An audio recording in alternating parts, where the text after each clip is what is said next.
క్రీస్తునందు శుభములు.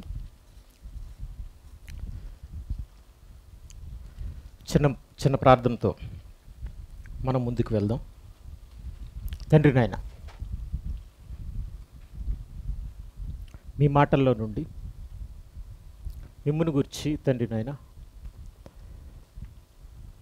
మమ్మును గురించి ఉన్న మీ మాటల్లో నుండి కొన్ని సందర్భాలు మీ పిల్లల ముందు ఉంచాలని ఆశపడుతుండగా, మీ పిల్లలు గ్రహించినట్లుగా మీ మాటల్ని వివరించడానికి నిలబడి నన్ను మీ ఆత్మ సహాయం చేత బలపరిచితోడే నడిపించండి తండ్రి నాయన.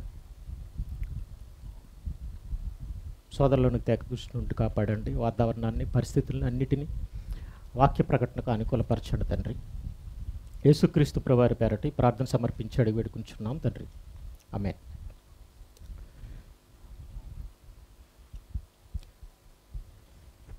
ఈరోజు మనం అందరం ఇక్కడ ఎందుకు కూడుకున్నామంటే, ప్రకాష్ గారి కుమార్తె తన్విక సుధ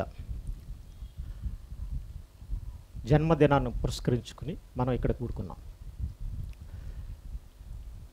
కాబట్టి మనిషి దేవుడా అనే విషయాన్ని బైబిల్ నుండి మనం ఆలోచిద్దాం. దేవుని మాటల నుండి మనిషి దేవుడా అనే ఈ ప్రశ్న, ఈ పదం ఆలోచించడానికి సముఖత అనేది ప్రజల్లో ఉండదనే మనం చెప్పాలి. ఎందుకంటే అసలు మనుషులు దేవుని గురించి ఆలోచించే అంత తీరిక, ఆసక్తి దేవుని విషయంలో సమాజానికి లేదని మనం చెప్పచ్చు. వాస్తవంగా బైబిల్ మాటలను బట్టి చూస్తే మరీ ఖచ్చితంగా మనం చెప్పచ్చు, వివేకం కలిగి దేవుని నెతికివారు కలరేమో అని దేవుడట ఆకాశం నుండి చూచి నరుల్ని పరిశీలించాడట. ఆయన ఒక్కడు లేడట, అందరూ త్రోవ తప్పి ఏకముగా పనికి మాలిన వారైరి. కాబట్టి ఆ సమాజం దేవుణ్ణి తెలుసుకోవడం విషయంలోనే ఫెయిల్ అయిందని సాక్షాత్తు దేవుడు బైబిల్ ఘోషించడం అనేది, ఖండితంగా హెచ్చరించడం అనేది మనకు చాలా స్పష్టంగా కనపడుతుంది. కాబట్టి దేవుని గురించి ఆలోచించి బాగా పరిశోధించి నమ్మాలి, తెలుసుకోవాలి అనేది దేవుని ఉద్దేశం. కానీ సమాజం అలా లేదని ఖచ్చితంగా వారి వారి నమ్మకాలను బట్టి కానీ, మనం మనుషులతో మనం దేవుడి గురించి మాట్లాడేటప్పుడు వారు చూపించే ఆసక్తి ఎలాంటిదో కూడా దాన్ని బట్టి కూడా మనం ఖచ్చితంగా తెలుసుకోగలం. కాబట్టి ఏదేమైనప్పటికీ దేవుని జ్ఞానం అనేది అందరం ఆలోచించాలి, తెలుసుకోవాలి. అందుకే దేవుడు రాయించాడు. కాబట్టి మనిషి దేవుడా అనే విషయాన్ని ఆలోచించే ముందు అసలు క్లుప్తంగా మనం దేవుడు ఎవరు అనే విషయాన్ని కూడా మనం ఆలోచించాలి. దేవుడు ఎవరు అనే విషయంలో కూడా ప్రపంచంలో చాలా గందరగోళం అనేది ఉంది. ఇది ఎప్పటికీ అంత సులువుగా పరిష్కరించబడే విషయం మాత్రం ఖచ్చితంగా కాదు. వాస్తవానికి యథార్థ భావంతో, మంచి మనసుతో ఖచ్చితంగా మనం ఆలోచించినప్పుడు ఏ విధమైన పక్షపాత ధోరణి లేకుండా మనం ఆలోచించినప్పుడు, అంటే దేశం అని కానీ, మతం అని కానీ, మన ప్రాంతీయ తత్వం కానీ, ఇలాంటి మన ప్రాంతం అనే విషయం అని కానీ, ఇలాంటివి ఏ విధమైన భేదాలకు అవకాశం ఇవ్వకుండా మనం ఖచ్చితంగా మంచి మనసుతో, యథార్థ భావంతో ఆలోచించినప్పుడు ఖచ్చితంగా తెలుసుకోవడానికి అవకాశం ఉంది. కానీ అలాంటి పరిస్థితి కూడా మనకి మనుషుల మధ్యన కనిపించదు మనకి. కానీ ఏదైనా ఒక విషయాన్ని మనం తెలుసుకోవాలంటే ఏదో ఒక ప్రామాణికం అనేది మనం తీసుకోవాలి. దేన్నో ఒక దాన్ని మనం ప్రామాణికంగా తీసుకోలేకపోతే మనం ఏ విషయాన్ని కూడా వాస్తవ అవాస్తవాలు అనేవి మనం తెలుసుకోలేం, పరిగణించలేం. ఉదాహరణకు మనం చూడండి, ప్రపంచవ్యాప్తంగా మనం ఏదైనా పదార్థాన్ని కొలవాలనుకున్నప్పుడు మనం కేజీల్లో కొలుస్తాం. ఘన పదార్థాలని ఎక్కువ శాతం మనం కేజీల్లో కొలుస్తాం. ద్రవ పదార్థాలను అయితే లీటర్స్లో కొలుస్తాం. ఇప్పుడు ఏది ముందు కనిపెట్టబడిందో మనకు ఖచ్చితంగా తెలియదు. కేజీలు కనిపెట్టబడ్డాయా, లీటర్స్ కనిపెట్టబడ్డాయా, దీనికి కూడా పెద్ద ప్రశ్న ఉంటుంది, పెద్ద సెర్చ్ చేయాలి మనం. కానీ ఏదేమైనప్పటికీ వాళ్ళు ఎంతో ఆలోచన చేసి తప్పనిసరి ద్రవ పదార్థాలు అనేవి ఏదో ఒక పాత్రలో వేయాల్సిన అవసరం ఉంది కాబట్టి ఖచ్చితంగా వాటిని లీటర్లో కొలడం అనేదే మంచి విషయం అని వాళ్ళ లీటర్లని పరిగణగా తీసుకున్నాం మనం. అలాగే కేజీలుగా ఘన పదార్థాన్ని మనం కొలుస్తున్నాం. అలాగే క్లాత్స్ అనుకోండి, కొన్ని క్లాత్స్ని కేజీల్లో చెప్తారు, అంటే ఉన్న ఒకే క్వాంటిటీకి సంబంధించినవి అయితే, కానీ మనం మీటర్స్లో కొలుస్తాం. అలాగే ప్రతిదానికి ఒక ప్రామాణికం అనేది ఉండాలి తప్పనిసరి. దేవుడి విషయంలో ప్రామాణికం అనే విషయంలో కూడా ఎవరికి నచ్చిన దాన్ని వాళ్ళు ప్రామాణికంగా మాట్లాడుతుంటుంటారు. అంటే మనం ఎన్నో సందర్భాలని చూస్తుంటుంటాం. ఎంతోమంది దేవుడి గురించి మాట్లాడడం మనం మీరందరూ కూడా వినుండొచ్చు. అందులో ఎవరికి నచ్చిన దాన్ని వాళ్ళు ప్రామాణికంగా వాళ్ళు స్థిరపరచడం అనేది, మాట్లాడడం అనేది చూస్తుంటుంటాం. అందులో కొంతమంది అయితే అంటే యేసుక్రీస్తు ప్రభువారిని ద్వేషించే వాళ్ళు కానీ, విమర్శించే వాళ్ళు కానీ, వాళ్ళు కొంతమంది ఏమంటారంటే పుట్టుక చావులు ఉండే ఆయన దేవుడు కాదు అని అంటారు.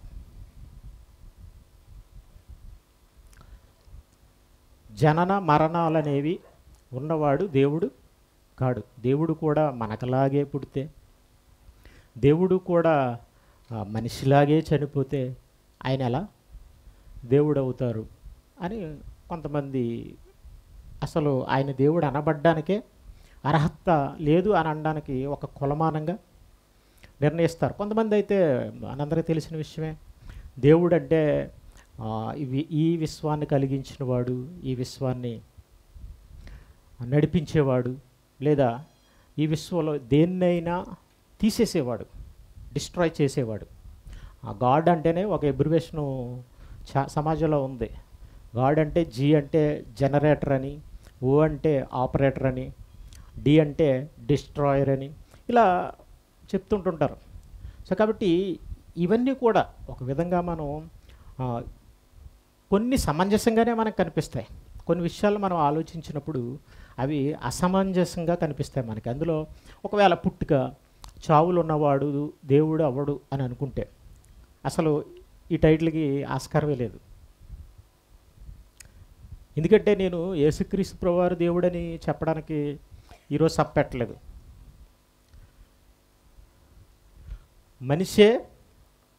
మనిషి దేవుడా అని చెప్పడానికి సభ పెట్టాను. ఏ మనిషి అంటే యేసుక్రీస్తు ప్రభువారు అయిన మనిషిగా పుట్టిన ఆయన దేవుడు అని చెప్పడానికి కూడా కాదు. ప్రతి మనిషి దేవుడు, ఎలా దేవుడో చెప్పడానికి ఇట్లు పెట్టాను. సో కాబట్టి ఇప్పుడు ఒకవేళ మనం కొంతమంది తీసుకున్న కొలమానం ప్రకారంగా పుట్టుక చావులు ఉండేవాళ్ళు దేవుళ్ళు అవ్వడానికి అవకాశమే లేదు మనం అని అనుకుంటే, దేవుడు అంటే ఎవరు అనే ప్రశ్న మనకి కావాలి. దేవుడు క్షయుడా అక్షయుడా? అంటే వాళ్ళు అన్నట్టుగా మరణం ఉన్నవాడా, మరణం లేనివాడా? అంటే ఆయన నిత్యుడా అనిత్యుడా అనే విషయాన్ని మనం ఆలోచించాలి. సో కాబట్టి ఇప్పుడు ఆయన నిత్యుడు, అక్షయుడు అలా అని చెప్పి అంటే చావు లేనివాడు, ఓకే, ఇది కూడా మనం యాక్సెప్ట్ చేద్దాం. కానీ చావు అనేది ఏంటంటే, చావు అంటే కేవలం ఈ శరీర చావునే మనం పరిగణగా తీసుకోకూడదు. ఆత్మకు కూడా చావు ఉంది. బైబిల్లో 2 మరణాలు ఉన్నాయి. ఒకటి శరీర మరణం, 2 ఆత్మ మరణం. శరీర మరణం అనేది సహజం, అది ఏం కాదు. బైబిల్ అయితే ఏం చెప్తుందంటే అది ఈ లోకాన్ని విడిచిపెట్టడం, అంతకు మించి ఏం కాదు. దానికోసం బైబిల్ చాలా ఏదో కోల్పోతున్నట్టు ఏమీ చెప్పలేదు దాన్ని.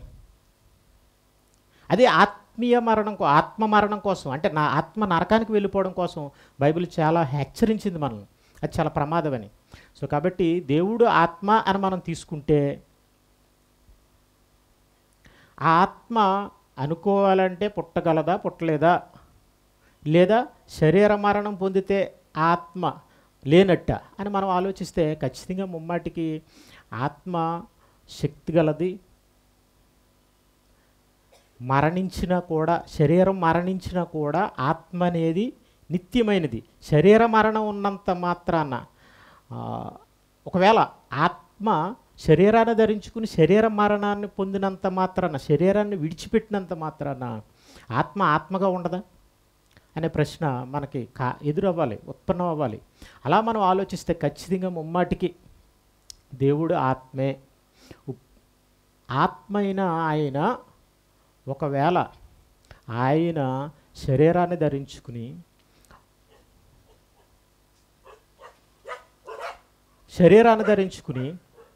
ఆ శరీరాన్ని విడిచిపెట్టవలసి వస్తే అది ఆయన ప్రణాళిక, ఆయన సంకల్పం. మనం దేవుడు కాదు అని తీసేయడం అనేది సమంజసం కాదు. ఎందుకంటే ఒక విధంగా యేసుక్రీస్తు ప్రభువారు ఉన్నారు. ఆయన నా ప్రాణాన్ని నేనే పెడుతున్నాను, మరలా దాన్ని లేపగలనని ఆయన చెప్పాడు. ఆయన శరీరాన్ని తిరిగి లేవగలనని చెప్పాడు. సో కాబట్టి అలాంటి అధికారం, మరణం మీద అధికారం ఉండి తిరిగి లేచాడంటే అక్కడ దేవుడు అని అనడానికి కూడా ఖచ్చితంగా మనకి నిరూపణ అనేది కనిపిస్తుంది. సో కాబట్టి ఇది ఒక వాళ్ళ ప్రామాణికంగా ఎంచుకుంటున్నారు. ఒక విధంగా మనం కూడా మనం ఎవరు అని మనం ఆలోచించాలి. ఫస్ట్ మనిషి ఎవరు అని అంటే, మనిషి కేవలం ఈ శరీరం అనుకుంటే అసలు దేవుణ్ణి నమ్మాల్సిన అవసరమే లేదు.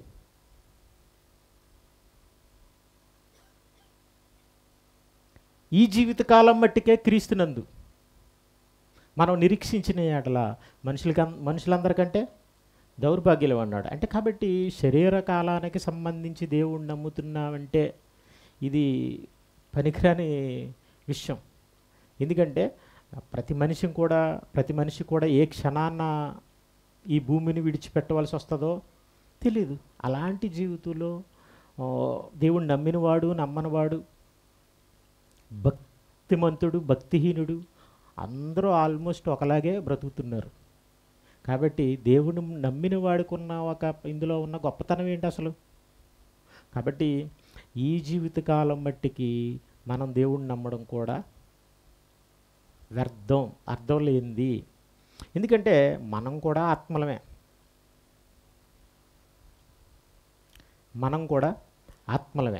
కాబట్టి ఆత్మలుగా మనకి పుట్టుక ఉంది, మనకి చావు ఉంది.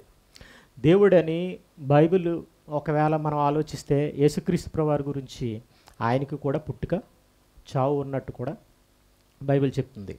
అయితే ఇప్పుడు చూడండి, మనం విశ్వాన్ని ఒక విధంగా బైబిల్ ప్రామాణికంగా తీసుకుంటే ఇది క్రైస్తవుల గ్రంథం అని అనుకునే అవకాశం ఉంది. ఒకవేళ ఈ ప్రకృతిని ఒకవేళ ప్రామాణికంగా మనం తీసుకున్నాం అనుకోండి, ఖచ్చితంగా ప్రకృతిని మనం ప్రామాణికంగా తీసుకోవాలి. దేవుడు అనగానే ఈ సృష్టిని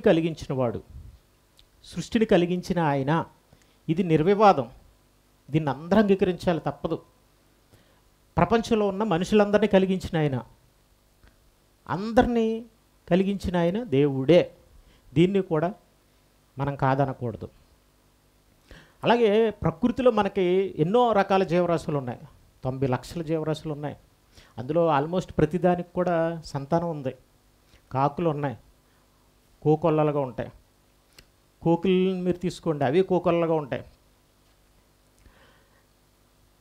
పక్షులు ఏ జాతిని మనం తీసుకున్నా ఆ జాతి సంతానం ఉంటుంది.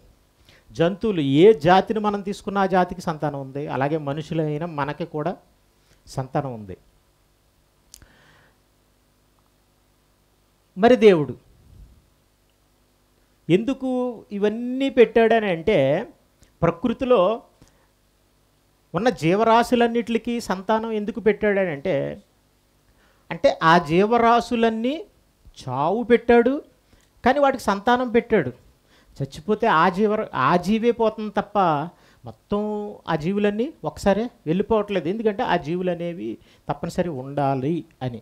అలాగే మనం మనిషి గురించి మనం ఆలోచిస్తే ఈ ప్రకృతిలో ఉన్న ఈ జీవరాశులన్నిటికంటే కూడా మనిషి, ఈ జీవరాశులన్నీ ఒకలా ఉంటే వాటి జీవిత విధానం కానీ వాటి పరిస్థితి కానీ మనిషి జీవితం అనేది దానికి భిన్నంగా మనకు కనిపిస్తుంది, చాలా వ్యత్యాసంగా మనకు కనిపిస్తుంది. ఆ ప్రతి జీవరాశిని మనిషే వినియోగించుకుంటున్నాడు. వాటి జీవన విధానానికి మనిషి జీవన విధానానికి చాలా వ్యత్యాసం మనకు కనిపిస్తుంది. అలాగే మనకి భాష ఉంది. ఆ భాష కాకి అంటే కావు కావు అంటది తప్ప ఏ కాకి కూడా ఆ భాష ఏంటో కాకులకు అర్థం కావచ్చు తప్ప కాకి కోకిల్లా అరవలేదు, అంతే కదండి, మరో జంతువులా అరవలేదు. కానీ మనం అయితే ప్రపంచంలో వేల భాషలు మనకు కలిగి ఉన్నాం. ఒకే మనుషులు కానీ అనేక రకాల భాషలు కలిగి ఉన్నాం. అలాగే ఈ ప్రకృతిలో ప్రతిదాన్ని ఉపయోగించుకుని మనం చూడగలిగేదిగా, వినగలిగేదిగా, మాటలను రికార్డ్ చేయగలిగేదిగా ఇలా మనం మార్చుకోగలిగామంటే తప్పనిసరి ఈ ప్రకృతిలో ఉన్న ఈ జీవరాశులు అన్నిటికంటే కూడా మానవ జీవితం అనేది ప్రత్యేకమైంది అనేదిగా కూడా మనకి కనబడుతుంది. ఖచ్చితంగా ఈ ప్రకృతి అంతా మన కోసమే చేయబడింది. బైబిల్ మాటల్లో ఆలోచిస్తే మన పాదాల కింద పెట్టబడింది అంటే అది మన కింద ఉంది, మన చెప్పు చేతుల్లో ఉండాలి, మనం నచ్చినట్టుగా దాన్ని వాడుకోవచ్చు. ఆ విధంగా దేవుడు పెట్టడం కూడా ఈ ప్రకృతిని బట్టి మనం చూస్తే మనకు కనిపిస్తుంది. కాబట్టి ఈ ప్రకృతిని చూస్తుంటుంటే అన్ని జాతులకి పిల్లలు ఉండి సంతానం ఉండి, మనిషి జాతికి కూడా సంతానం ఉండి, మరి దేవుడికి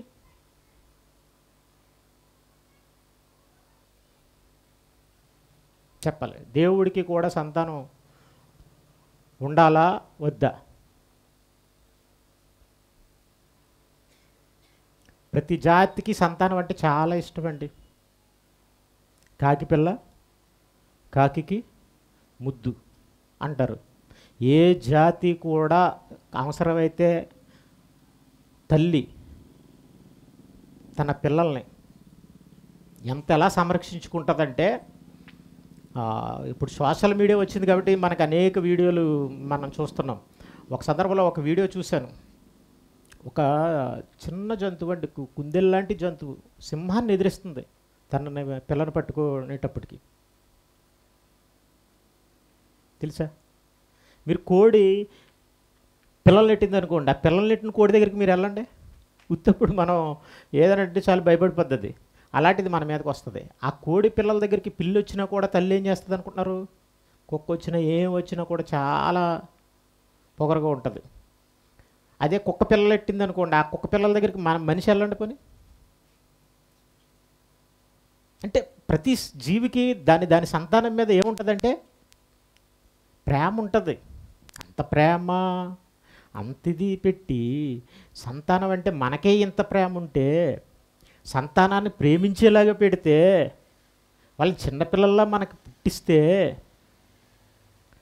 వాళ్ళ మీద మనకు ప్రేమ ఉండేలా పెడితే, మనం వాళ్ళని పెంచాలని పెట్టిన ఆయన సృష్టి ఉంది కాబట్టి, సృష్టికర్త ఉన్నాడు కాబట్టి దేవుడు, మరి ఆయనకి పిల్లలు ఉన్నారా లేరా? ఉండాలా వద్దా? ఇది ప్రశ్న. ఈ ప్రశ్న మాత్రం, ఈ ప్రశ్నకి ప్రమాణం కొలమానం ఏంటో తెలుసా? నేను ఆలోచించే కొలమానం ఈ ప్రకృతే. ఎందుకంటే ప్రకృతిలో ప్రతి జీవికి సంతానం ఉంది. ఉందా లేదా మీరు ఒకసారి చెప్పండి నాకు. ఒప్పుకోవాల్సిందే ఖచ్చితంగా. మనిషికి సంతానం ఉంది. మరి ఈ ప్రకృతిని అంతటిని కలిగించి దేవుడైతే మరి ఆయనకి సంతానం ఉండాలా వద్దా? కావాలనుకుంటాడా కావాలి అని అనుకోడా? ఎందుకు ప్రకృతిలో ఇన్ని జీవరాశిని కలిగించి దేవుడు వాటికి ఎందుకు సంతానం ఉండేలా పెట్టాడు? ఒకసారి నా మాట అర్థమవుతుందండి మీ అందరికీ? దేవుని గురించి తెలియశక్యమైంది ఏదో అది వారి మధ్య విశదమై ఉంది. దేవుడు అది వారికి విశదపరచును, కానీ వారు తెలుసుకోలేదట, ఆలోచించలేదట, అందుకని అర్థం చేసుకోలేకపోతున్నారట. దేవుడండి ప్రతి దాన్ని ప్రకృతిలో ఒక ప్రణాళికబద్ధంగా చేయించాడు. ఎందుకంటే జగదుత్పత్తి మొదలుకొని సృష్టింపబడిన వస్తువుల గురించి ఆలోచించటం వలన ఆయన నిత్యశక్తి దేవత్వం అనేది తేటపడాలి. ఆయన తత్వం, ఆయన శక్తి ప్రతి మనిషి అర్థం చేసుకోవాలనే ఉద్దేశంతో దేవుడు ఈ ప్రకృతిని కలిగించాడు. ఒకసారి చూడండి, మనం ఈ ప్రకృతిని చూస్తున్నప్పుడు ఈ ప్రకృతికి మనకు భాష లేదండి, భాష లేదు. ఈ ప్రకృతికి మతం లేదు, ఈ ప్రకృతికి కులం లేదు. కాబట్టి ఈ ప్రకృతి మనకి నేర్పించగలదు. ఈ ప్రకృతిని మనం చూసి ఒక కొలమానంలో మనం ఆలోచించగలిగితే ఖచ్చితంగా అనేక విషయాలు మనకి చాలా స్పష్టంగా తెలిస్తే దేవుని గురించి మనం తెలుసుకోగలం. కాబట్టి ఈ ప్రకృతిలో ఈ ప్రామాణికం కనబడుతుంది.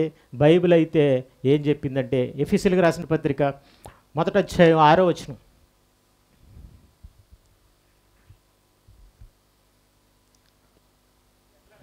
ఎట్లనగా,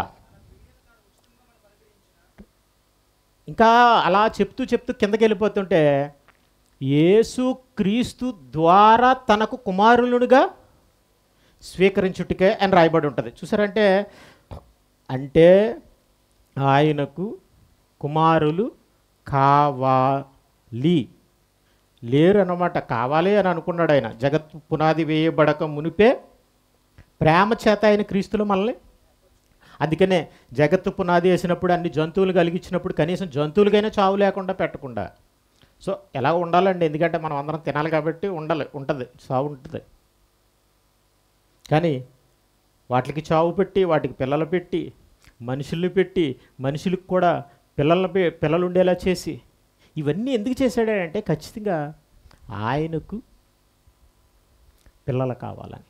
అసలు ఫస్ట్ ఆయనకే కావాలి, ఆయనకి కావాలి. కాబట్టే ఆ ప్రేమ ఎలాంటిదో, ఆయన మనల్ని కోరుకున్న కోరిక ఎంత గొప్పదో, ఎంత బలమైందో, ఎంత దృఢమైందో మనకు అర్థం కావడానికే ఆయన ఈ జగత్తును కలిగించి ఇంత ప్రకృతి ఇంత అంగరంగ వైభవంగా మన కన్నులకు ఎంతో చూస్తుంటుంటే ఆకాశాన్ని చూసినా మనం ఆశ్చర్యపోవాలండి. కానీ మనం అలా ఆలోచించం కాబట్టి ఏదో మామూలుగా ఉందో తప్ప ఏటండి ఆ స్టార్స్ ఏంటి, ఆ స్టార్స్ గురించి చదువుకున్న వాళ్ళే తెలుస్తుంది. లెక్కలేనన్ని స్టార్స్ ఏంటి అవి, అబ్బబ్బబ్బబ్బ భూమి కంటే లక్షల రెట్లు పెద్దవా, అంత దూరంగా చిన్నవిగా మిరుముట్లు గొలిపేలా, మళ్ళీ భూమి మీద నిత్యం వెలిగే ఒక సూర్యుడా చంద్రుడా ఏంటి ఇవన్నీ అంటే అది ప్రేమ మనం కావాలనే ప్రేమ, పిల్లల కోసం ఎదురు చూసిన తండ్రి ప్రేమ. చెప్పాలంటే అసలు పిల్లలు లేకపోతే దేవుడు ఉనికే ఆయనకి ప్రశ్నార్థంగా ఉంది.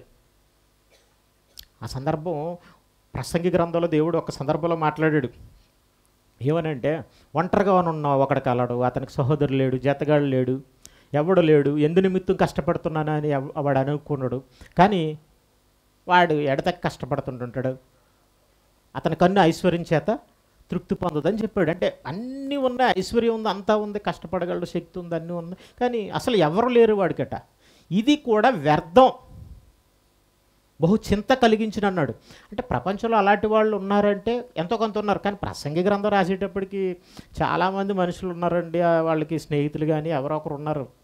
మరీ ఒంటరిగా ఉన్న వాళ్ళు ఎవరు లేరు. కాకపోతే ఏంటంటే దాన్ని మనం అలా దేవుడు తీసుకెళ్ళి అప్లై చేస్తే ఆయన ఒక్కడే ఉన్నవాడు. ఆయన పేరేంటంటే ఆయన చెప్పింది ఏంటి, ఉన్నవాడని, అందరికంటే ముందు ఉన్నవాడని. మరి అప్పుడు ఆయనకున్న శక్తుల గురించి మనం, ఆయనకున్న ఐశ్వర్యం గురించి కానీ, ఆయన ఘనత గురించి కానీ మనం ఆలోచిస్తే దాన్ని మనం వర్ణించలేం, ఊహించలేం. అలాంటి ఆయన మరి ఒంటరిగా ఉంటే ఆయనకేమనిపిస్తుంది? కాబట్టి అందుకేనండి బైబిల్లో ఒంటరితనం కోసం ఏమన్నాడు తెలుసా, నరుడు ఒంటరిగా నుండిట మంచిది కాదన్నాడు. ఎవరు మంచి, ఎందుకంటే ఒంటరిగా ఉండకూడదు, ఎవరికి మంచిది కాదు, దేవునికి. ఎందుకంటే ఆయనే జగత్తు పునాది వేయబడక మునిపే అనేక మందిని పిల్లలుగా కావాలనుకున్నాడు. ఇంకా చూడండి, ఒక్కరిద్దరు పిల్లలు కాదండి ఆయనకి, చాలామంది పిల్లలు కావాలనుకున్నాడు. మనకు కూడా చాలామంది పిల్లలు కావాలండి. పూర్వకాలం మన తల్లిదండ్రుల కాలం, మన తాతల కాలానికి వెళ్ళిపోతే 10 మందినైనా కనేసేవారండి. అసలు కానుపు ఊడిగిపోయి పిల్లలు పుట్టినంత వరకు పిల్లలు కనేవారు. ఆ ప్రశ్న అనేది లేదు తెలుసా మీకు? ఫ్యామిలీ ప్లానింగ్ అనేది లేదు. ఇప్పుడు ఫ్యామిలీ ప్లానింగ్ ఎందుకు వచ్చిందంటే, ప్రభుత్వాలు ఇలా జనం పెరిగిపోతే అబ్బబాబోయ్ పేదరికంలో దేశం ఉండిపోద్దని చెప్పేసి ఒక్కరు చాలు, లేకపోతే ఇద్దరు ముద్దు, 3 వద్దు అని ఫ్యామిలీ ప్లానింగ్ పెట్టారు. ప్లానింగ్ పెట్టారండి. అయిపోయింది. చైనా వాళ్ళు అలా పెట్టారు. తీరా ఒక్కొక్కరు పెడితే అక్కడ ఏమైపోయిందంటే, ఆ యువతట పెళ్ళిళ్ళు చేసుకోవడానికి ఆసక్తి చూపించకుండా అలా ఉండిపోవడం వల్ల ఏమైందంటే వృద్ధులు ఎక్కువైపోయారట, యువత లేదట. యువత లేకపోతే ఏమైపోద్ది దేశం? పనిచేసేవారు ఉండరు. సో కాబట్టి ఇప్పుడు మళ్ళీ పెళ్లి చేసుకునే వాళ్ళకి ప్రోత్సాహాలు ఇస్తున్నారు వాళ్ళు. అలా చాలా దేశాలు ఉన్నాయండి. పిల్లలకు కనమని భవిష్యత్తులో మన దేశం కూడా అలాంటి ప్రోత్సాహాలు పెట్టొచ్చేమో. మనకైతే ఉన్నారులేండి యూత్. ఇక్కడ పని దొరక్క విదేశాలకు కానీ అక్కడికి పోతున్న వాళ్ళు ఎక్కువ.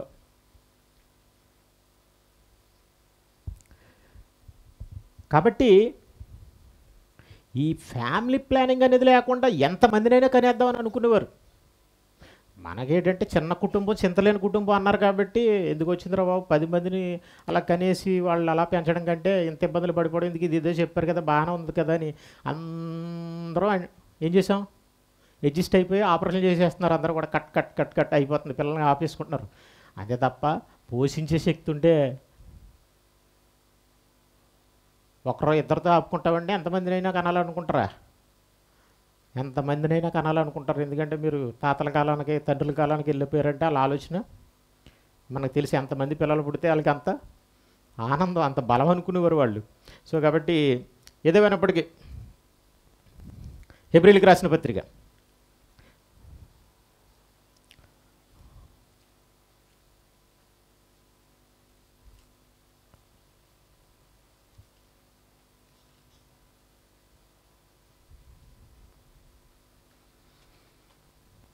2వ అధ్యాయం 10వ వచనం. ఎవరి నిమిత్తము సమస్తం ఉన్నవో, 2వ అధ్యాయం 10వ వచనం, ఎవరిని వలన సమస్తమును కలుగుచున్నవో ఆయన అనేకులైన కుమారులను మహిమకు తెచ్చుచుండగా. అంటే జగత్తు పునాది వేయబడక మునిపే తనను కుమారులుగా స్వీకరించుటకే ప్రేమ చేత ఏర్పరచుకున్నాడు అన్నాడు. చూసారా? ఎంతమంది కావాలనుకున్నాడంటే అనేకులు, ఎక్కువ మంది కావాలనుకున్నాడట. సో ఆ కారణం చేతే మనల్ని చేసుకున్నాడట. అందుకనే మనకు పిల్లలు. మనకెందుకు దేవుడు పిల్లలు పెట్టాడంటే, కావాలంటే రాళ్ళ వలన కూడా పిల్లల్ని పుట్టించగలను అన్నాడు ఆయన. ఎందుకంటే ఆయన ప్రేమ, ఆయన సంకల్పం, ఆయన మాటల ద్వారా తెలియపరిచే సంకల్పాన్ని నువ్వు ఆలోచించి అర్థం చేసుకోవాలని. ఇలా రాయబడి మనకి ఇలా ఉంటే ఇదేమన్నా ఇంగ్లీష్ భాషలా కనపడుతుందా? చైనా భాషలా కనపడుతుందా? నీ బ్రతుకులో జరిగే భాషే కదా ఇది, నీ బ్రతుకులో జరుగుతున్నదే కదా. ఇది ఎందుకు అర్థం చేసుకోలేకపోతున్నారు? సో నేను చెప్పేది బైబిల్లోదైనా మన బ్రతుకులో జరుగుతుందే.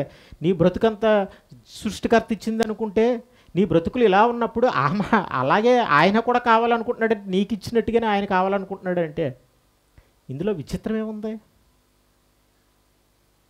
అంటే నీ బతుకుని చదవడం కూడా నీకు రాదన్నమాట. నీ జీవితాన్ని చదువుకోవడం కూడా, అర్థం చేసుకోవడం కూడా రాదన్నమాట. సో కాబట్టి మనం ఇలా ఆలోచించుకుంటూ పోతే బైబిల్ని మాత్రమే ప్రామాణికంగా తీసుకోవాలి. నేను తీసుకుంటున్నాను. ఎందుకు తీసుకుంటున్నానంటే యేసుప్రభువు వారు బైబిల్నే ప్రామాణికంగా చెప్పారు.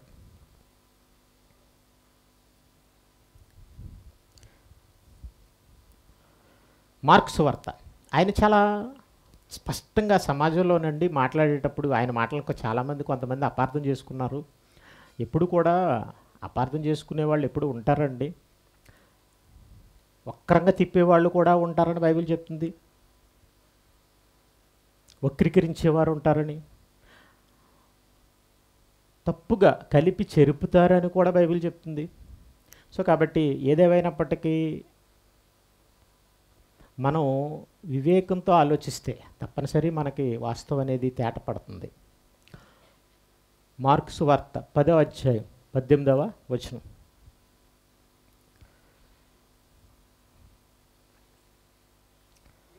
యేసు, నన్ను సత్పురుషుడని ఎలా చెప్పుచున్నావు? దేవుడొక్కడే కానీ మరెవడును సత్పురుషుడు కాడు. చూడండి ఆయన ఏమంటున్నాడు.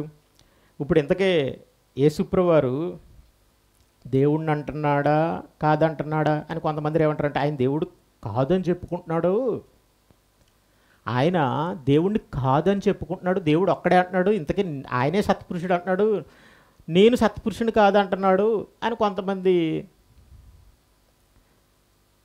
బోధించడం చూశాను నేనైతే. అయితే ఆయన అక్కడ నేను సత్పురుషుడిని కాదు అని అంటలేదండి. అసలు నేను సత్పురుషుడు అనడానికి కొలమానం మీరేం తీసుకున్నారు అని అడుగుతున్నాడు. ఫస్ట్ అదే ఉంది. నన్ను సత్పురుషుడని ఎలా చెప్పుచున్నావు అంటే ఏంటి? కొలమానం ఏంటి? దానికి ప్రామాణికం ఏంటండి? ఒక వ్యక్తి మంచోడని చెడ్డోడని కానీ మనం ఎలా చెప్పగలం? ఒక కొలమానం ఉంది కదండి. మన మానవ విలువలను బట్టి ఒక వ్యక్తి తాకపోతే మంచోడని అంటారు కొంతమంది. ఇప్పుడు దొంగ కొడుకున్నాడు అనుకోండి, లేదా దొంగల బ్యాచ్ ఉందనుకోండి, ఎవడైనా బాగా మంచి చేతివాటం కలిగి దొంగతనం చేసాడు అనుకోండి, వాడిని ఏమంటారు? శబాష్, నువ్వు మంచోడురా, భలే చేస్తావు పని అంటారు. కాబట్టి దొంగలకి దొంగ బాగా చేస్తే, దొంగతనం చేస్తే వాడికి మంచోడు. సో కాబట్టి ప్రతిదానికి మనం మంచి అనుకుంటే మంచి, చెడు అంటే చెడు. ఒక ప్రామాణికం అనేది ఉంది. వాస్తవంగా మానవ విలువలు బట్టి ప్రామాణికం ఉంది, లేదా వ్యక్తిగతంగా. ఇప్పుడు చూడండి, కొంతమంది రకరకాల ఆచారాలు ఉంటాయి. కొన్ని చోట్ల ఒకలా ఉంటాయి. కొన్ని చోట్లేమో అన్న కూతురు పెళ్లి చేసుకుంటారు, కొన్ని చోట్లేమో అక్క కూతురు పెళ్లి చేసుకుంటారు. ఈ రకరకాల ఆచారాలు మనకేమో కొంతమంది మనం చూసేవాళ్ళు, వీళ్ళు చూసేవాళ్ళు అంటారు, వాళ్ళకేమో అలా చేస్తున్నారేట అంటారు, వాళ్ళు ఏమనుకుంటారు వీళ్ళు ఎలా చేస్తున్నారేట అనుకుంటారు. వాళ్ళకి అదేమో అది మంచిది, మనకేమో అది తప్పు. అది వాళ్ళ ప్రామాణికం, మనకి మన ప్రామాణికం. సో కాబట్టి దేనికైనా ఒక హేతుబద్ధమైన ఒక ప్రామాణికం అనేది ఉండాలి. కాబట్టి ఆయన చెప్పినట్టునే, శబాస్, నన్ను భలే సత్పురుషుడు అన్నావు. ఎందుకంటే ఆయన సత్పురుషుడు కాదా అని అంటే, బాబాయ్ ఆయన ఎలా అన్నాడు తెలుసా? అదే పెద్ద వివాదం ఇప్పుడు. ఎందుకంటే ఏమన్నాడంటే, నేనే మార్గం నేనే సత్యం అన్నాడు ఆయన చాలా స్పష్టంగా. ఇక్కడైతే సత్పురుషుడిని కాదు అని అంటలేదు, ఎలా చెప్పుచున్నావు, దానికి ఆధారం ఏంటి అని అడిగాడండి. చూసారు ఎలా ఉందో? అంటే నువ్వు నన్ను బాగానే పొగిడావు కదా అని చెప్పేసి ఆయన్నేమి ఎప్రిషియేట్ చేయట్లేదు, మెచ్చుకోవట్లేదు. ఏమంటున్నాడంటే, ఏంటి ఎలా చెప్పుచున్నావు? ఎందుకంటే దేవుడు ఒక్కడే తప్ప మరి ఎవడను సత్పురుషుడు కాడు. అంటే అర్థం ఏంటంటే, దేవుడు ఒక్కడే ముందు సత్పురుషుడు. ఆయన ఏమైతే చెప్పాడో ప్రామాణికంగా, ఆయన ఆజ్ఞలు కానీ ఆయన మాటలు కానీ ఎవరైతే తీసుకుని తూచా తప్పకుండా యథాతథంగా వారి జీవితాల్లో బ్రతుకుతారో వాళ్ళు ఏమవుతారు? సత్పురుషులు అవుతారు. ఎందుకు అంటే, దేవుణ్ణి కాకుండా సత్పురుషుడే దేవుడి దగ్గర నేర్చుకుని, దేవుని వలన దేవుణ్ణి ప్రేమిస్తూ సత్పురుషుడయ్యాడా? ఇప్పుడు డాక్టర్ చదువుకున్నారనుకోండి, వెంటనే వాళ్ళకి ప్రాక్టికల్గా నాలెడ్జ్ ఉండదు. కాబట్టి ఏం చేస్తారంటే హాస్పిటల్కి వెళ్తారు. ఆ డాక్టర్ దగ్గర ఎవరో ఒకరి దగ్గర కొంచెం ఏదైనా సర్జన్ అనుకోండి, వాళ్ళు సర్జన్ దగ్గర ఉంటారు, వాళ్ళు పక్కనే ఉంటుంటారు, చూస్తుంటుంటారు. అప్పుడు ఏమవుతారు? వీళ్ళు కూడా డాక్టర్ అవుతారు. అప్పుడు డాక్టర్ అంటాం తప్ప, చదివేశాడు కదా, సర్టిఫికేట్ వచ్చింది కదా అని వెళ్ళి కోయించేసుకుంటారు. ఎవరైనా ఆపరేషన్ చేసుకుంటారండి? లేదు కదా. లాయర్స్ కూడా ఎల్ఎల్బి చదువుతారండి. ఎల్ఎల్బి చదివేసినట్టే లాయర్ని నేను అనుకోరు. ఎంత చదివినా కూడా, ఎంత డబ్బున్నవాడైనా సరే మళ్ళీ ఇంకొక సీనియర్ లాయర్ దగ్గర ఏం చేస్తాడు అనుకుంటున్నారు? ప్రాక్టీస్ చేస్తాడు, అసిస్టెంట్ కింద ఉంటాడు. ఎందుకో తెలుసా? జీతం కూడా ఇవ్వడవాడు. ప్రాక్టికల్గా కూడా చేస్తాడు. సో కాబట్టి ఎందుకంటే అప్పుడు ఇంతకీ ఇద్దరులో ఎవరు గొప్ప? ఆయన నేనేమంటాడు తెలుసా? ఇద్దరు ఒకే యూనివర్సిటీలో చదివినా, ఒకే చదువు చదువుకున్న ఆయన అనుభవజ్ఞుడు. ఆయన ఏమంటారు తెలుసా? మా గురువు గారండి అంటారు, లేదా అతను నా శిష్యుడు అంటాడు. గురు శిష్యులు ఎవరు గొప్పవాళ్ళు అవుతారు? గురుగారు గొప్పవాళ్ళు అవుతారు. సో కాబట్టి ఇలాగా ఒక పద్ధతిగా మనం ఆలోచించడం నేర్చుకోవాలి. కాబట్టి ఆయన ఏమన్నాడంటే, ఎలా చెప్పుచున్నావు, దేవుడు ఒక్కడే తప్ప.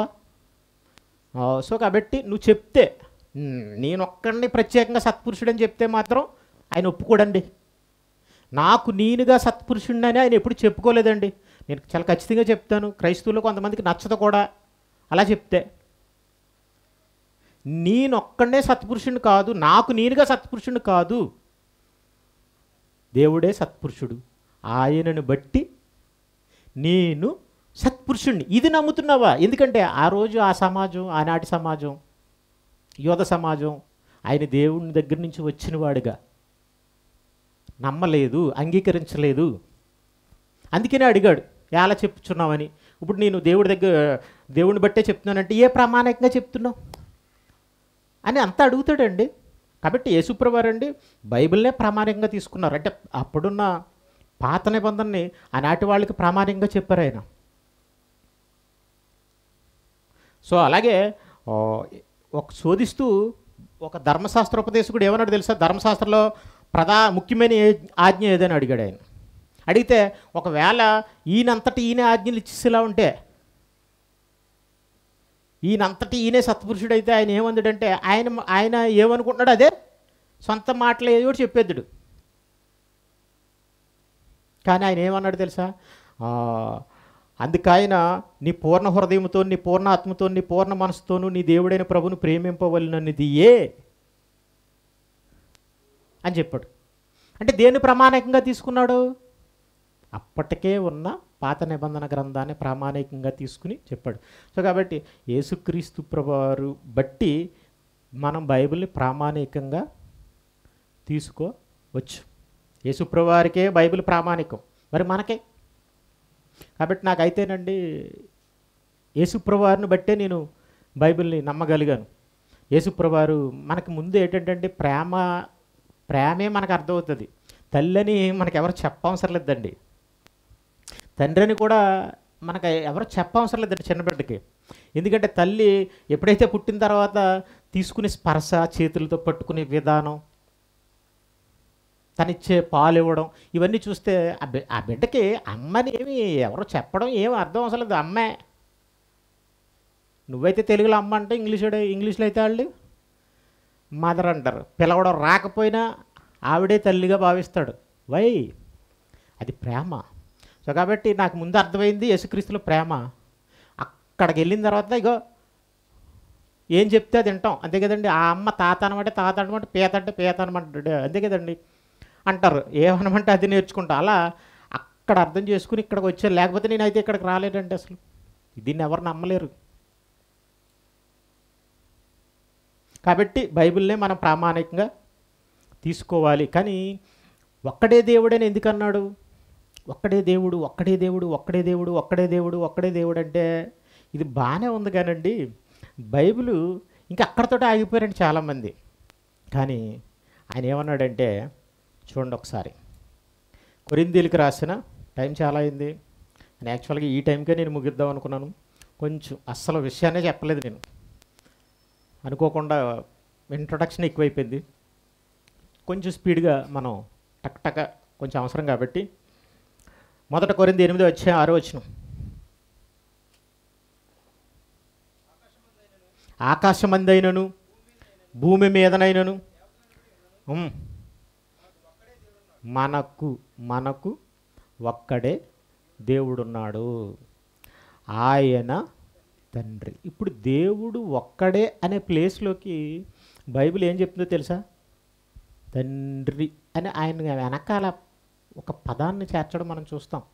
యేసుప్రభువారు కూడా దేవుడు ఒక్కడే సత్పురుషుడు అన్నాడా అన్న ఆయన మళ్ళీ ఏమన్నాడంటే నా తండ్రి మీ తండ్రి. యేసుప్రభువారి మాటల్లో ఎక్కువ దేవుడు అనే పదాల కంటే కూడా తండ్రి తండ్రి అనే పదాలే మనకు ఎక్కువగా కనిపిస్తాయి. అని చాలా స్పష్టంగా మనందరికి నేర్పించింది కూడా తండ్రినే నేర్పించాడు. మీరు ప్రార్థన చేసినప్పుడు పరలోకమందున్న మా దేవా, ఓ దేవా అని ఇలా అనమనకుండా పరలోకమందున్న మా తండ్రి అనమని నేర్పించాడు.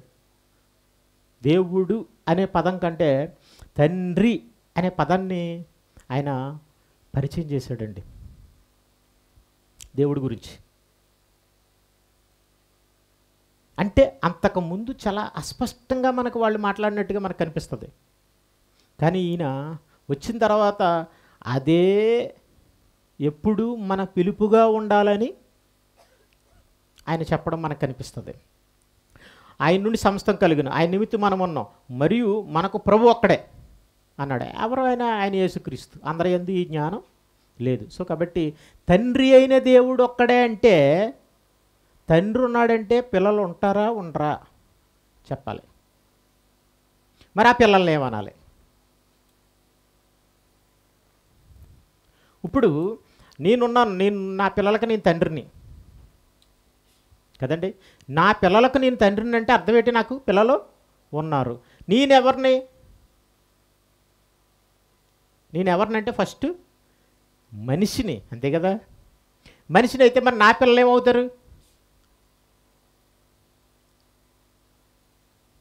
మనుషులు అవుతారు.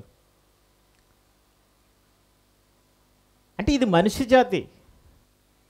కాకి పుడితే కాకి పిల్ల, కోకిలకు పుడితే కోకిల పిల్ల, అలా మరి కుక్కకు పుడితే కుక్క పిల్ల, సింహానికి పుడితే సింహం పిల్ల, సింహం. అలా మరి తండ్రి ఉన్నాడంటే, తండ్రి అయిన దేవుడు ఒక్కడంటే, అంటే చాలామంది కుమారులైన దేవుళ్ళు కూడా ఉండే అవకాశం ఉందన్నమాట. అంతే కదా మరి అర్థం. ఇప్పుడు యేసుప్రభువు వారు ఎక్కువగా మనకు ఆయన ఏం చెప్పుకున్నాడు? అదే మాట మనకి ఎఫెసీయులకు రాసిన పత్రికలో 6వ అధ్యాయం 4వ వచనంలో కూడా ఉంటుంది. తండ్రి అయిన దేవుడు ఒక్కడే. దేవుడు ఒక్కడే, ప్రాబ్లం లేదు. దేవుడు ఒక్కడే ఒక్కడే ఒక్కడే ఒక్కడే అంటే ఇంక ఒక్కడే తప్ప ఇంక దేవుళ్ళు ఎవరో లేరు అనుకుంటున్నాం. మరి దేవుడికి పిల్లలు కావాలా వద్దా? మరి పిల్లలు కావాలనుకున్నాడు కాబట్టి ఆ పిల్లలు ఎవరు, ఏమవుతారు?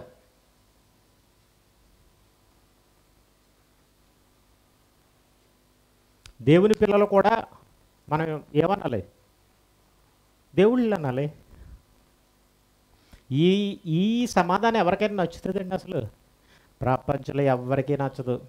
కానీ కొంతమంది ఒక విధంగా తెలుసో తెలియక అంటుంటారు, అందరూ పరమాత్మ స్వరూపాలే, అందరూ ఆత్మలు కలిగి ఉన్నారే అంటారు. వాళ్ళు ఏంటంటే ఏదో జ్ఞానం, ఏమి మరి ఎందుకు మాట్లాడతారో అలా తెలియదు. కానివ్వండి, అంటే ఆత్మను బట్టి అంటారంటే ఒక విధంగా దాన్ని మనం తీసుకోవచ్చు. కానీ అందరూ దేవుడి పిల్లలే, దేవుళ్ళే అని అనుకుంటే మరి కొంతకాలానికి వాడు ఏమవుతున్నాడు? దొంగ అవుతున్నాడు. వాడు కొంతకాలానికి ఏమంటున్నాడు? దుష్టుడు అంటున్నాం, దుర్మార్గుడు అంటున్నాం, మూర్ఖుడు అంటున్నాం. మరి అప్పుడు అన్ని ఏమనాలి? దేవుడు అనాలా కాదనాలా చెప్పాలి. సో కాబట్టి ఆత్మ ఉన్నంత మాత్రాన అందరూ దేవుళ్ళు కాదు. ఎందుకంటే చూడండి, ఇప్పుడు కలెక్టర్ పుట్టాడు. కలెక్టరా అంటే ఈ ప్రశ్న వచ్చిందండి. ఒకసారి నన్ను ఒక ఆయన ఫోన్ చేసి ఇదే అడిగాడు. కలెక్టర్ పుట్టాడు, కలెక్టరా? డాక్టర్ పుడితే డాక్టర్ అన్నాడు. కలెక్టర్ పుడితే వాడు ఏం చేయాలంటే కలెక్టర్ అయ్యే అవకాశం ఉంది. డాక్టర్ పిల్లలు ఎక్కువ డాక్టర్లు అవుతారు, యాక్టర్ పిల్లలు ఎక్కువ యాక్టర్లు అవుతారు. ఎందుకంటే వాళ్ళు అదే ప్రొఫెషన్లో ఉన్నారు కాబట్టి అదే చేయడానికి చూస్తారు. చదువుకుంటే అవ్వగలడు, చదువుకోకుండా అక్కడతోటే ఆగిపోతే ఏమైపోతాడు తెలుసా? ఏమీ కాలేడు, దరిద్రుడు అవుతాడు, దిక్కుమాలినోడు అవుతాడు, దౌర్భాగ్యుడు అవుతాడు. అంతే కదా మరి. డాక్టర్ పుట్టి కూడా అంత ఆస్తుండి, అంత ఎడ్యుకేటెడ్ ఫాదర్ని కలిగి ఉండి చదువుకోకపోతే ఇంకా ఆడికి ఏం పోయగలవరా అంటారు. ఎందుకంటే రిక్షావాడి పిల్లలే కలెక్టర్ అవుతున్న సమాజం ఇది. మనిషి పుట్టిన తర్వాత ఏమైనా కాగలడు. ఆత్మను బట్టి అతను దేవుని కుమారుడే అయినప్పటికీ ఒకవేళ అతను దేవుని కుమారుడు అనే ఆ తత్వాన్ని కాపాడుకోకపోతే, కలిగి ఉండకపోతే అతను ఏమయ్యాడో అదే అవుతాడు. ఇది మీకు అర్థం కావాలి. అవునా కదా? ఇది మన మనుషుల మధ్య జరుగుతుందా లేదా? సో కాబట్టి దీన్నే బైబిల్ ఎలా చెప్పించండి, ఈ భాష మనకు అర్థమైందా లేదా.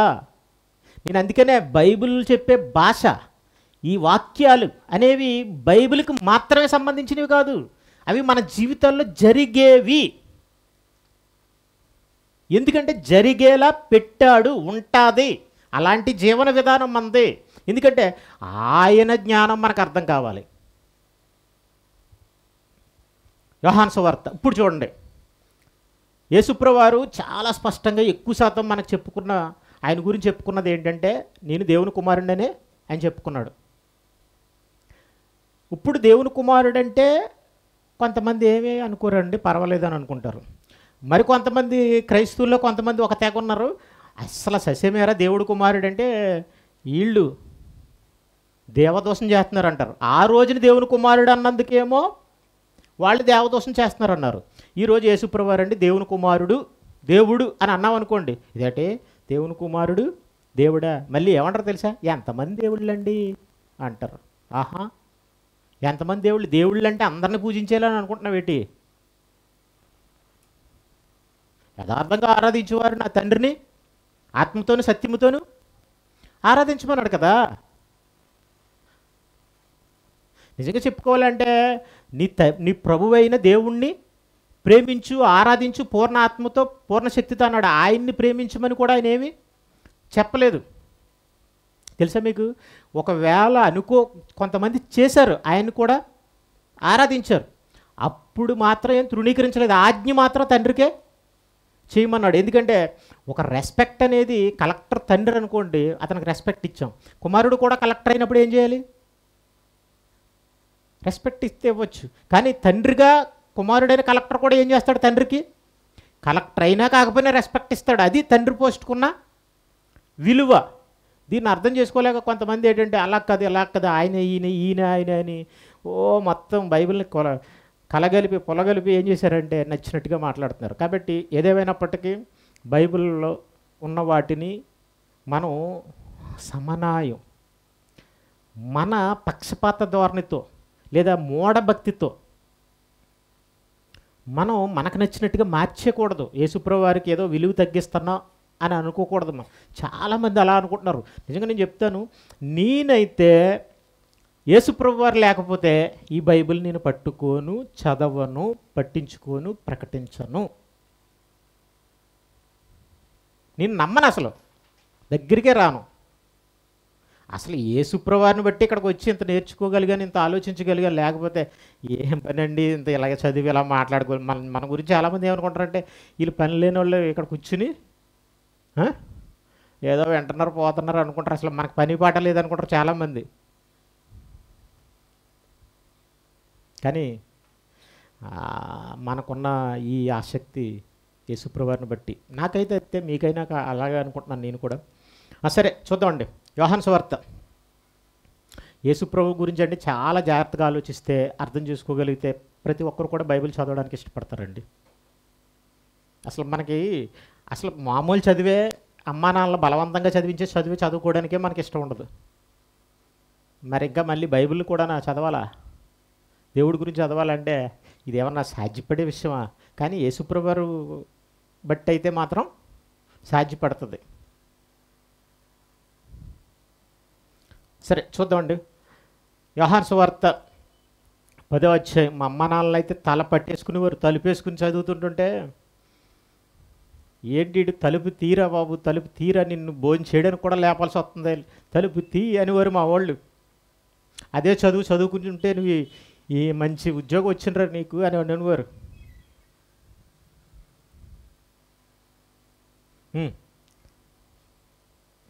ఎలా మార్చాడంటేనండి యేసుప్రభు వారు నన్ను అయితే మాత్రం బైబిల్ని నిద్ర వచ్చినా కూడా చదివి కావాలని మళ్ళీ చదువుకోవడానికి పడుకునేవాడిని అండి. నేను తెలుసా మీకు, శుభ్రంగా ఫ్రెష్గా బైబిల్ చదవాలని పడుకునేవాడిని. మళ్ళీ లేచినట్టునే బైబిల్ చదివాడిని ఫ్రెష్గా. అంత కంకణం కట్టుకుని చదివాను. అంటే స్టార్టింగ్లో బైబిల్ తెలుసుకోవాలని ఆ ప్రేమ, ఆ ఆసక్తి కేవలం యేసుప్రభు వారి వల్లనే కలిగింది. ఒకసారి చూడండి యోహాను సువార్త 10వ అధ్యాయం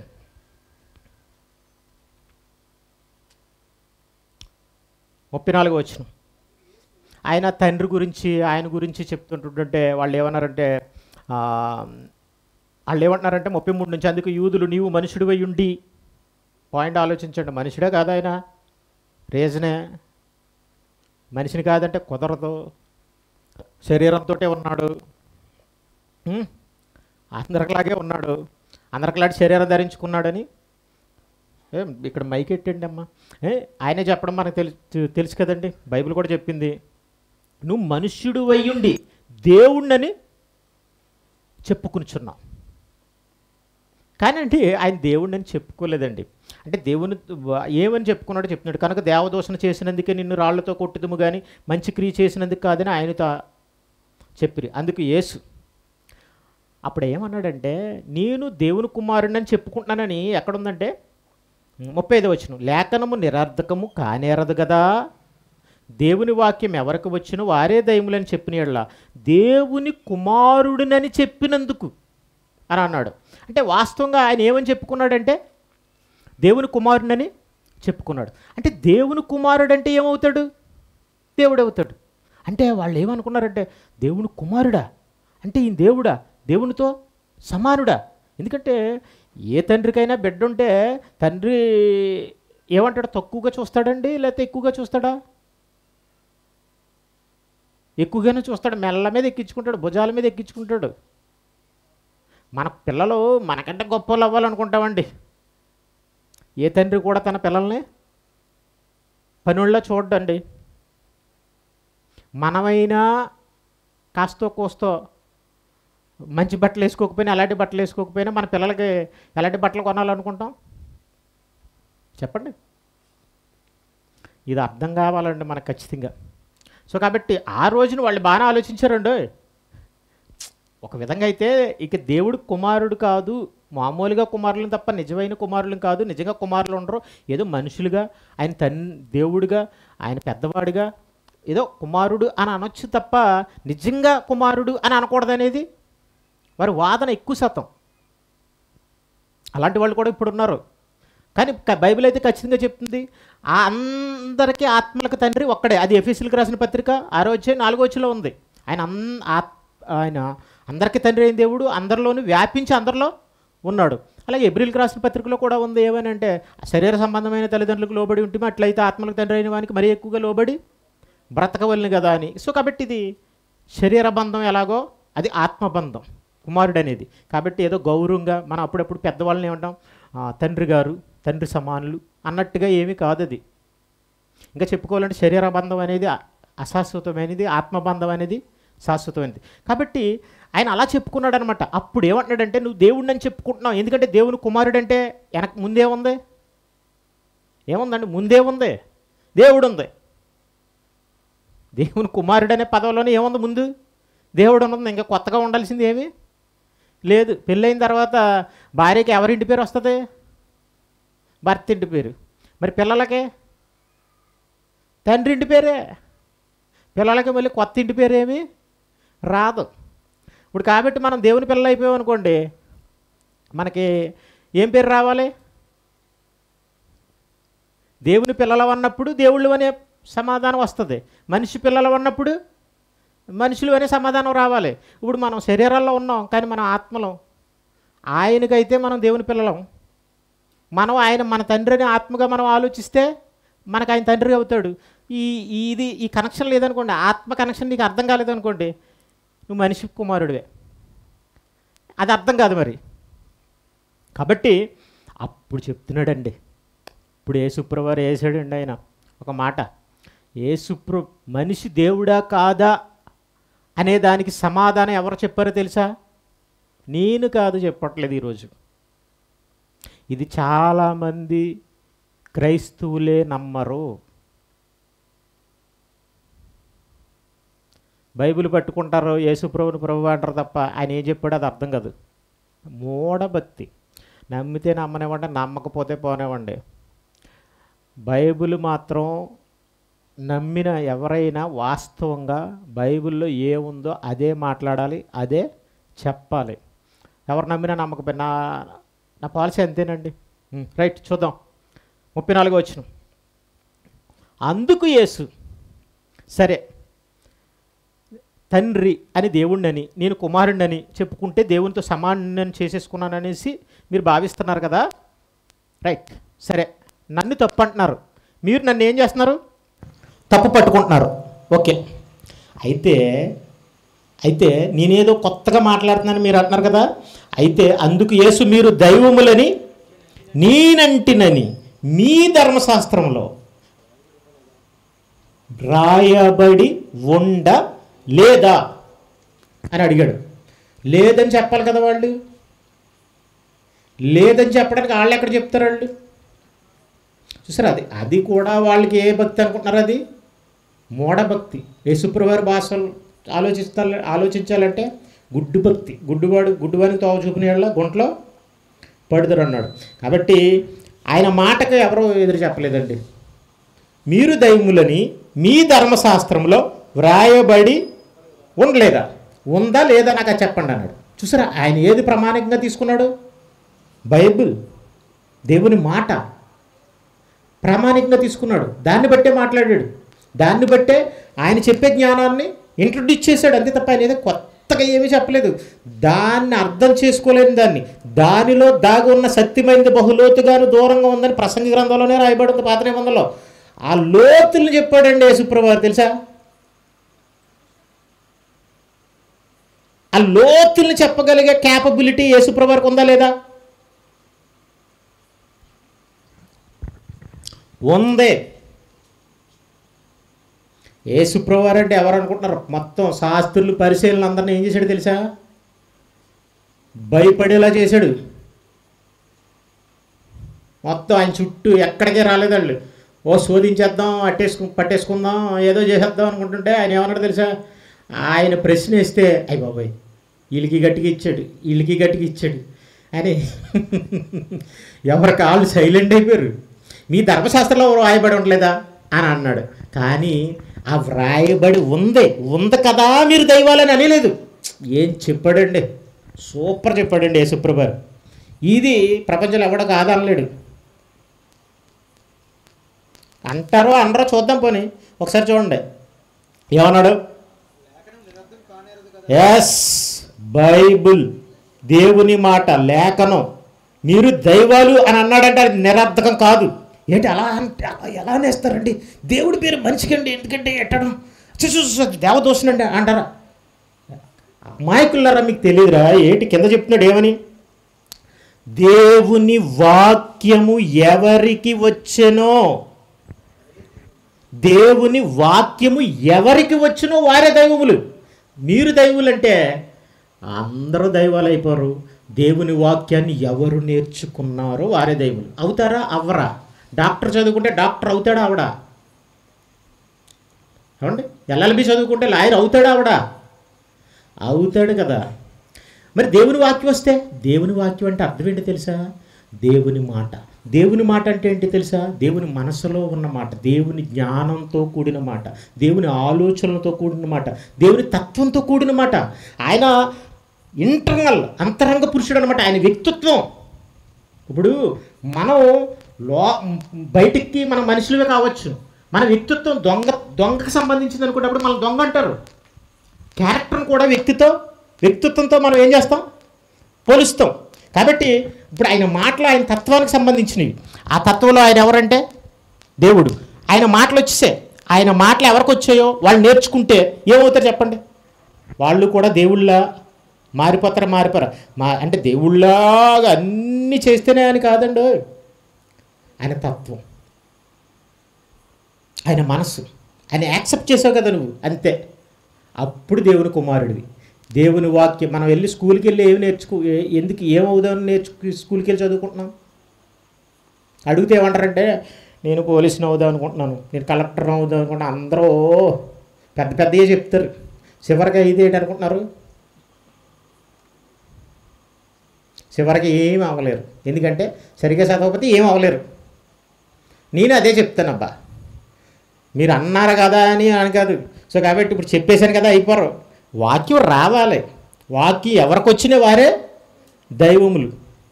ఇల్లు కట్టివారు నిషేధించిన రాయి మూలకి తలరాయి ఆయన అన్నాడు. అడ్డుబండ ఆయన, దానికి ఇల్లు కట్టేవారు తొట్టిల్లుతున్నాడు అన్నాడు. దేవుని కుమారుడిగా దైవాలుగా మారగలిగే వాక్యానికి చాలామంది ఏమైపోతున్నారంటే తొట్టిల్లిపోతున్నారట. అదే మామూలు విషయం కాదే కదండి. కలెక్టర్గా పెద్ద పెద్ద మ్యాథ్స్ కానీ హిందీ కానీ ఇంగ్లీష్ కానీ చదవడం మనకు చాలా కష్టం కదా ఒక విధంగా చూస్తే. మరి ఈ లోకమాయలో కొట్టబడే మనం దేవుని వాక్యాన్ని నేర్చుకోవడం అంటే, కానీ వాస్తవంగా ఆలోచిస్తే జీవిత ప్రకారంగా ఈ ప్రకృతి ప్రకారంగా దేవుని ప్రేమ ప్రకారంగా ఆలోచిస్తే ఈ లోకాన్ని పక్కన పెడితే చాలా సులువండి. ఎవరికైనా అర్థమవుతుంది. నీకు ప్రకటించే ధర్మం కఠినమైంది కాదన్నాడు. ఎవడు సముద్రపు అద్దరికి వెళ్ళి తెచ్చును అని అన్నాడు. కానీ ఎందుకు అన్నాడు తెలుసా? అది నీ నోటను నీ యొద్దను ఉన్నది. బైబిల్ చదవడానికి పొంకాలుగా ఏవో డాక్టరీన్స్ పుస్తకాలు తిరిగే అవసరం లేదు, ఎవడో చెప్పాల్సిన అవసరం లేదు. ఎందుకంటే దేవుని వాక్యం మన దగ్గర ఉంటే నీ యొద్దను నీ నోటను ఉంది. అది ధర్మశాస్త్రంలోనే ఉంది తెలుసా. చాలామంది క్రైస్తవులు ఏదో అర్థం అవ్వట్లేదు అనుకుంటున్నారు. ఎవడు క్రీస్తుని అగాధంలోకి వెళ్ళి తీసుకొస్తాడు, ఎవడు పరలోకానికి ఎక్కిపోడు అన్నాడు. ఎంత కాదు, మేము ప్రకటించు విశ్వాసవాక్యమే, అది నమ్మన్నాడు. కాబట్టి బైబిల్ అర్థం కావడానికి పక్క చూపులు చూస్తే అర్థం కాదండి. ఎవడంకో చూసామనుకోండి అస్సలు అర్థం కాదు.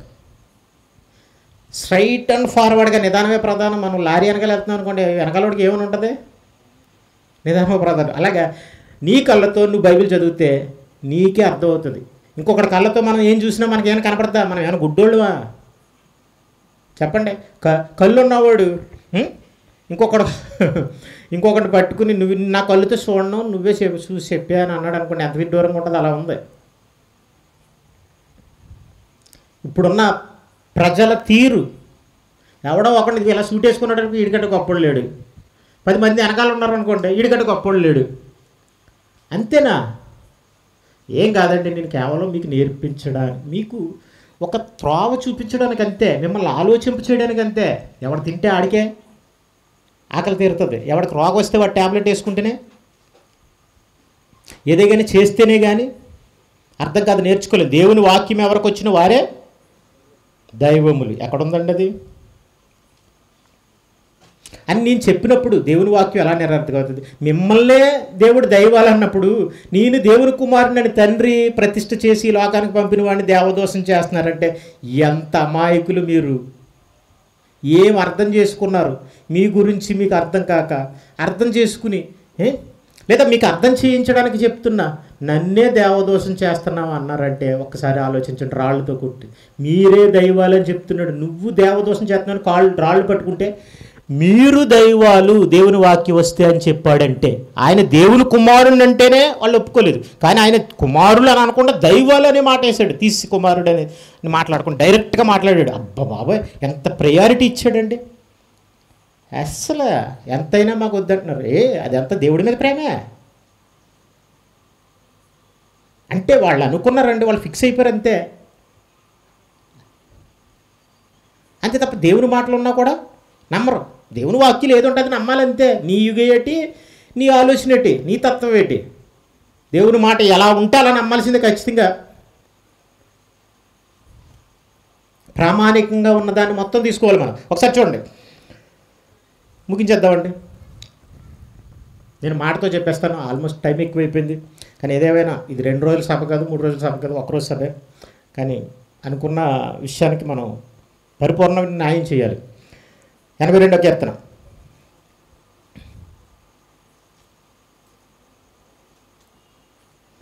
ఏమన్నాడు తెలుసా?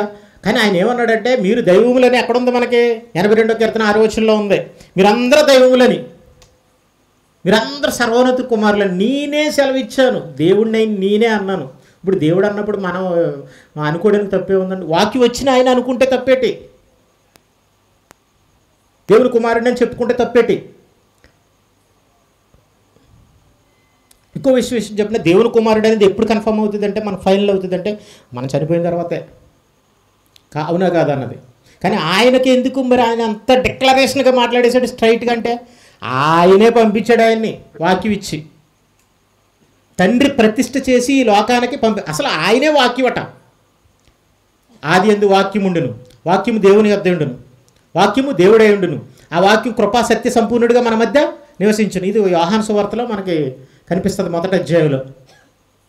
సో అంటే మనల్కి వాక్యాన్ని నేర్పించి మనల్ని దైవాలుగా మార్చడానికి వచ్చిన దేవుని కుమారుడు కాదా, దైవం కాదా? చెప్పండి. అక్కడ ఏమన్నాడు తెలుసా? మొదటి వచనంలో ఉంటుంది, దేవుని వాక్యం ఎవరికి వచ్చిన వారే దైవాలనే మాట ఎందుకు వాడాడో తెలుసా? దేవుని సమాజంలో దేవుడు అంటే దేవుని పిల్లలుగా దేవుని మాటలను ఆలోచిస్తున్న సమాజం అంటే దేవుని వాక్యం వారి దగ్గరికి వచ్చిన వాళ్ళు, నేర్చుకుంటున్న వాళ్ళు అని అర్థం. పైన ఉన్నది అదే, దేవుని సమాజంలో దేవుడు నిల్చున్నాడు. కింద మాట అర్థం కాలేదు వాళ్ళకి, పై మాట ఏం అర్థం అవుతుంది? కింద మాటనే నమ్మలేకపోయారు. కాబట్టి బైబిల్లో ఒక మాట కూడా నిరర్థకం కానేరదు. కాబట్టి ఇప్పుడు మనం అందరం ఒకవేళ పరలోకి వెళ్ళిపోతే దేవుని కుమారులుగా ఎవరు అంటే నేర్చుకుని వెళ్ళిపోయారు. ఇప్పుడు మనం అందరం దేవుళ్ళు అయిపోతే అనుకుందాం, మరి కాసేపు మీకు ప్రశ్న వస్తుంది, మరి మనల్ని అందరూ ఎవరు పూజిస్తారు అని అనుకుంటారేమో. అలాంటిది ఏమీ లేదు, మనం దేవుడినే పూజ చేయాలి. దేవుని పిల్లలుగా దేవుణ్ణి గౌరవించాలి. ఇప్పుడు తండ్రి గొప్పవాడైనా తక్కువవాడైనా, తండ్రి కూలివాడైనా కలెక్టర్ అయిన తర్వాత కలెక్టర్ కొడుకు తండ్రిని గౌరవించడా? చెప్పండి. లెటర్ రాశాడు అనుకోండి, ఓ రిక్షా తండ్రి అని అంటాడు ఏంటండి? అంటావు. ఏమంటాడు? పూజనీయులైనా గౌరవనీయులైనా తండ్రి గారికి మీ కుమారుడు వ్రాయనిది. తల్లిదండ్రులు ఎంత తక్కువ స్థానంలో ఉన్నా పిల్లలకి. సో కాబట్టి మనకి ఆయన ఇక్కడైతే మన మనుషులుగా లేకపోతే ఏదో దేవుని పిల్లలుగా ఆత్మను బట్టి నేర్చుకుంటూ ఏదో ఏం చేస్తున్నామంటే దేవుని పూజ చేస్తున్నాం. కానీ బాగా మారి డైరెక్ట్గా ఆయన సేవిస్తాం. అదే కావాలి ఆయనకి. సో ఇదే యాక్సెప్టబుల్లేనండి. దేవుడు మనం ఎప్పుడు పూజిద్దాం. నువ్వు మనిషిగా లేదా అటు ఇటు ఉండి సగం ఉండి పూజ చేసావు, దేవుని కుమారుడిగా దైవంగా మారి పూజ చేయి. ఇంకా మంచిది కదా, ఇంకా క్రెడిట్ వస్తుంది కదా. ఇక్కడ ఎక్కడ క్రెడిట్ ఏం తగ్గిపోవట్లేదు దేవుడికి. లాస్ట్ మాట, లాస్ట్ బట్ నాట్ లీస్ట్. ఏ విలువ లేనిది కాదు. అంటే మందు ఇవ్వకపోతే ఫైనల్ డోసు కూడా ఇవ్వకపోతే కొంతమంది ఏం చేస్తారంటే ఇలా తిరగేస్తారు దాన్ని. అందుకనే చెప్తున్నాను, ఏమి ప్రాబ్లం లేదు. ఇక్కడ అటు ఇటు వాడిగా నువ్వు దేవుడిని పూజ చేస్తావు, అక్కడ దైవంగా దేవుని కుమారుడిగా పూజ చేస్తావు. అప్పుడు ఘనత తగ్గిందా పెరిగిందా? నువ్వు మనిషిగానే పూజ చేసినప్పుడు ఆయన గొప్పవాడు అనుకుంటే దేవునిగా మారిపోయి దేవుని కుమారుడిగా మారిపోయి అక్కడికి వెళ్ళి పూజ చేస్తే ఘనత పెరిగిందా పెరగలేదా? ఇప్పుడు మీరు నాకు వందనాలు చెప్పారనుకోండి, మీకు ఎలా ఉంటుంది? అందరూ వందనాలు చెప్తున్నారు, ఈయన పాస్టర్ గారు కాబట్టి అనుకోండి. ఒక కలెక్టర్ గారు వచ్చి వందనాలు చెప్పారనుకోండి, అప్పుడు ఎలా ఉంటుంది? ఈయన చాలా గొప్ప పాస్టర్ ఏమో అనుకుంటారు అనుకోరా? కాబట్టి మీరు ఇంకా బాగా మారి దైవాలుగా మారిపోయి దేవుడు పూజ చేస్తే గొప్ప పెరుగుతుందా తప్ప తరగదమ్మా. ప్రకటన గ్రంథం 22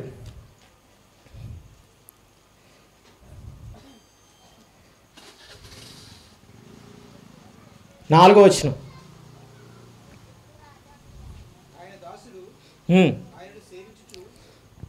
ఒక్క విషయం అండి, దేవునితో ఎప్పుడు దేవుని కుమారుడైన యేసుక్రీస్తు ప్రభువారు జ్యేష్ఠుడు, కలిగింది ఏది ఆయన లేకుండా కలగలేదు. కాబట్టి ఎప్పుడు ఆయన పక్కన ఉంటాడు.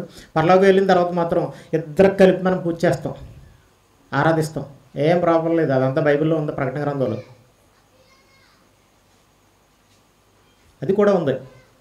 రైట్. అంటే కొంతమంది అపార్థం చేసుకోకూడదని ఈ మాట కూడా ఒక మాటగా చెప్తున్నాను. ఇక్కడే ఉంది, అక్కడ అదే 3వ వచనం. ఇక మీదట శాపగ్రస్తమైంది ఏది దానిలో ఉండదు, దేవుని యొక్కయు గొర్రెపిల్ల యొక్కయు సింహాసనం దానిలో ఉండు.